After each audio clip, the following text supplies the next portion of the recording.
ನಮಸ್ಕಾರ ಎಲ್ಲ ರೈತರಿಗೆ. ಇವತ್ತು ನಾವು ಬಂದಿವ್ರಿ ಲಿಂಬೆ ಗಿಡಕ್ಕೆ ಗೊಬ್ಬರ ಹಾಕ್ಬೇಕು, ಯಾತ್ರ ಹಾಕ್ಬೇಕು ತೋರಿಸ್ತೀನಿ ಬರ್ರಿ ನಿಮ್ಗೆ. ಇದು ಗ್ರೋವರ್ ನೋಡ್ರಿ, ಇದು ಆರ್ಗಾನಿಕ್ ಇದು ಮಾಡ್ಬೇಕು ಶಿಸ್ತಾಗಿ. ಇದು ಹೆಂಗೆ ಮಿಕ್ಸ್ ಮಾಡಿ ಎಲ್ಲ ತೋರಿಸ್ತೀನಿ ಬರ್ರಿ ನಿಮ್ಗೆ.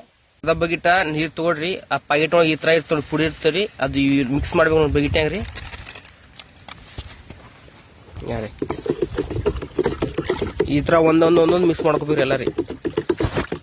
ಈಗ ಇದು ಬಂದ್ರಿ ಯುವ ಕಿಸಾನ್ ಗ್ರೋತ್ ರೀ, ಮತ್ ಇದು ಬಂತ್ರಿ ಯುವ ಕಿಸಾನ್ ಕಿಂಗ್ ನೋಡ್ರಿ. ಇದು ಎರಡು ಟಾನಿಕ್ ರೀ. ಇದ್ರ ಒಳಗ್ ಗಿಡ ಮತ್ತ ಕಾಯಿ ದೊಡ್ಡ ಆದ್ರೂ ಹೂವು ನಿಂದಿರ್ತಾರಿ, ಮತ್ ಗಿಡ ಸೈನಿಂಗ್ ಇರ್ತಾರಿ, ಮತ್ತ ಗಿಡ ಚಿಗಿರ್ತಾರಿ. ಈಗ ಬ್ಯಾರಲ್ ಹಾಕಕ್ ನೋಡ್ರಿ, ಈ ತರ ಇರ್ತದ ಒಳಗ್ ಕರ್ರಾಗ ಇರ್ತರಿ ಟಾನಿಕ್ ರೀ ಇದು.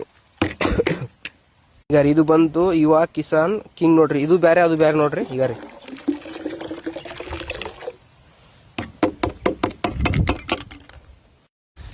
ಆ ಮೂರು ಪ್ರೋಟೀನ್ ಹಾಕಿ ಶಿಸ್ತಾಗಿ ಮಿಕ್ಸ್ ಮಾಡ್ಕೋಬೇಕು ನೋಡ್ರಿ. ತಾಟ್ ಮಿಕ್ಸ್ ಮಾಡಕ್ರಿ, ಶಿಸ್ತಾಗಿ ಮಿಕ್ಸ್ ಮಾಡಕ್ರಿ. ಇದು ಒಂದ್ ಬ್ಯಾರಲ್ ಬಂದ್ರಿ 100 ಗಿಡಕ್ಕೆ ಅಟ್ಟೆ ನೋಡ್ರಿ. ಒಂದ್ ಗಿಡಕ್ಕೆ 2 ಲೀಟರ್ ಅಟ್ಟೆ ಹಾಕ್ಬೇಕ್ರಿ. ಒಂದ್ ಗಿಡಕ್ಕೆ 2 ಲೀಟರ್ ಮಿಕ್ಸ್ ಮಾಡಿ ಅಲ್ಲಿ ಹಾಕ್ಬೇಕು ನೋಡ್ರಿ. ಯಾವ ತರ ಹಾಕ್ಬೇಕಂತ ತೋರಿಸ್ತೀರಿ ನಿಮ್ಗೆ.